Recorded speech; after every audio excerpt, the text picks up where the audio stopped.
Gentlemen, welcome back to The Gentleman's Look. You tuned into the right channel. There's a lot of inspiration here to help you groom yourself into becoming a better gentleman.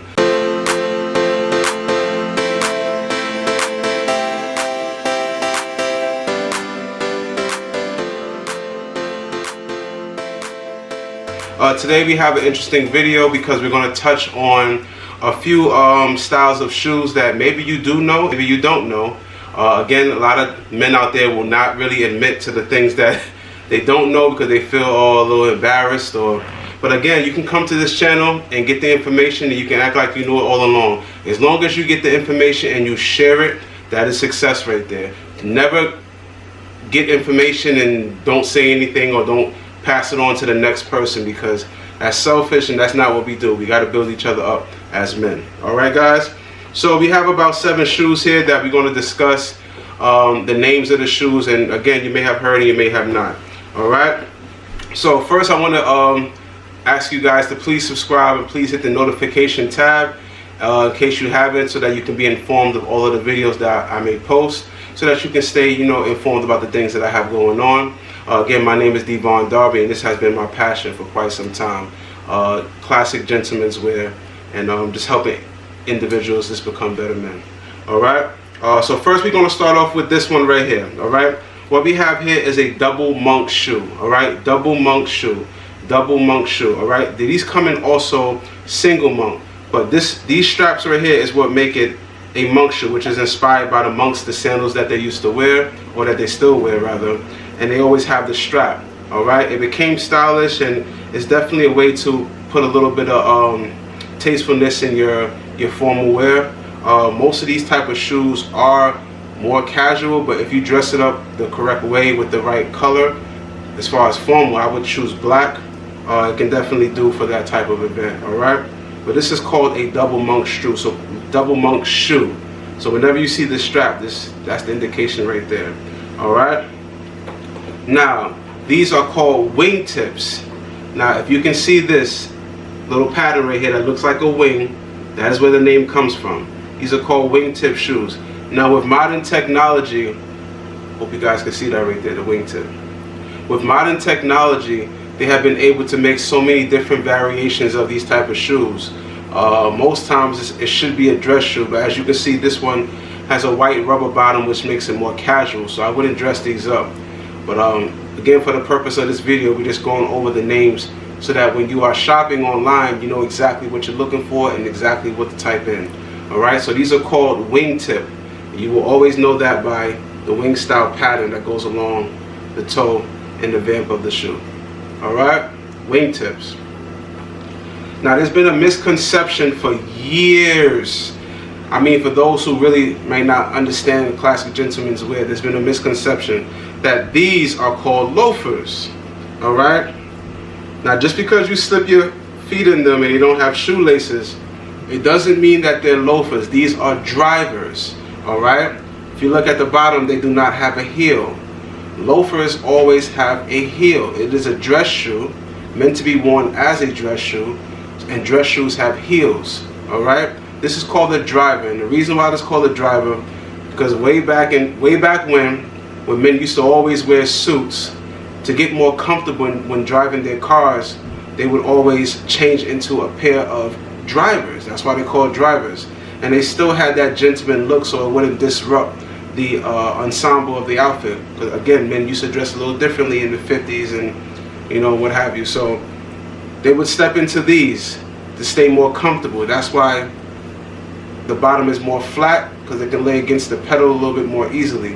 And when you have on heels, even till today, if you have on heels like black heel shoes, it's a little bit more uncomfortable when you're driving. Some people like to change it to sneakers or slippers or what have you, but this is what they would slip on, drivers, to make it more comfortable when driving. And then when they come out of the car, they would change back into their Oxford shoes.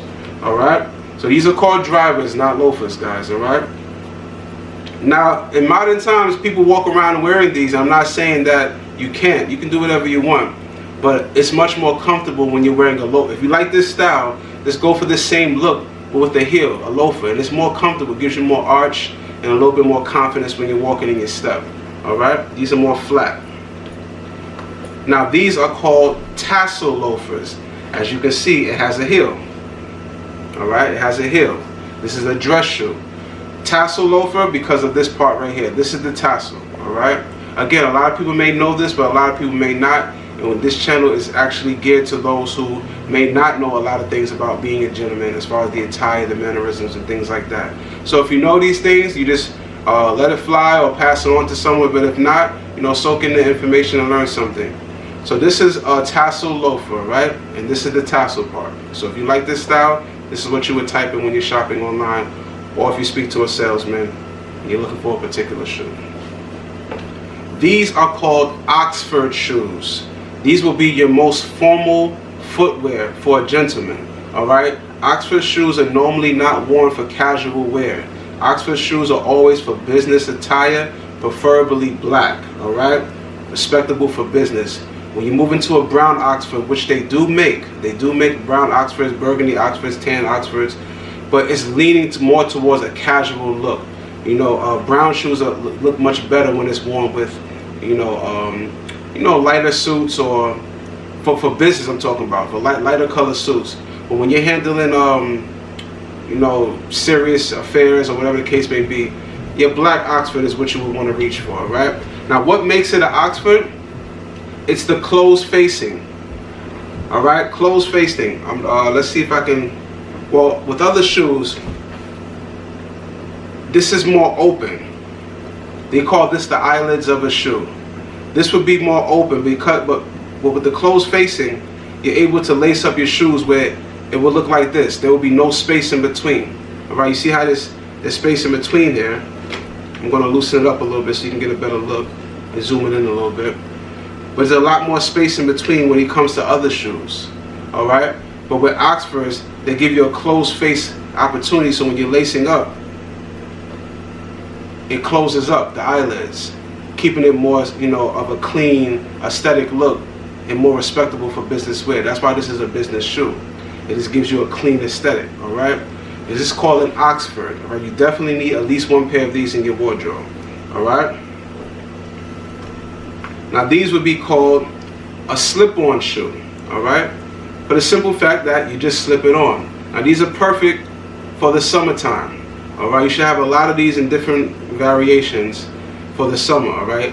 You don't want to be struggling with lacing up your sneakers or what have you, because this is just more easygoing. It's really hot in the summertime, so you just want to slip on and go. You don't want to be too bothered with the lacing, all right?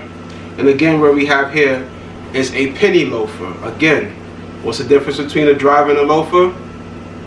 All right, you guys are learning already. The heel, all right? A driver does not have a heel. It's more for slip-on comfort. It's like a dressed up slipper, if you will. But this is a penny loafer. Why do they call it a penny loafer? Again, a lot of the attire that you see today is inspired by the 50s, when men dressed a little bit more elegantly. But they used to put the penny inside this little slot here. Whenever you see these penny loafers, it has like a little small slit right here. So they used to always put the penny there.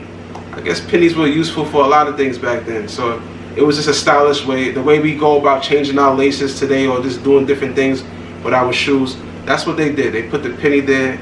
Thus it came up with the idea of creating something called a penny loafer. All right. So I also want to talk about, the mock toe. Now, I don't have a mock toe shoe or a dress shoe, but I can definitely use this because it still is a mock toe at the end of the day. All right. Mock toe is the seams that go along the toe of the shoe. All right. As you can see here, there's a seam that kind of mocks the toe of the shoe, thus calling it a mock toe. Now there's a lot of stylish shoes out there with this design, and trust me, for me personally, it just makes the shoe pop out a little bit more. Whether you're getting a loafer or a derby shoe, which we will discuss in another video, but it just makes the shoe pop out a little bit more, in my opinion. Some people don't like the mock toe. They might think it's a little, too much, or it takes away from the aesthetic of the shoe, but I like it. But if you are into this type of style shoe, with this type of seam mocking the toe, it's called a mock toe shoe. All right. So this is just a few names of shoes that you may have heard of or you may not have heard of. But if you have learned something today, please pass it on to your son or to your brothers or your friends, anyone who has an appreciation for this type of style of dressing. All right. Again, this is the Gentleman's Look. Again, we just groom you guys into becoming better gentlemen, and I hope this channel is helping you along your journey. All right. My name is Devon Darby. Once again, if you're not subscribed, please subscribe to the channel. Hit the notification tab so that you can be informed of all of the videos that I post. Today, we just went over a few shoes and their names to get you more familiar on what to look for, so you can be more precise when you're buying your footwear, whether you're shopping at the store or online. These identifying the names of the shoes is very helpful when you're shopping online. All right, guys.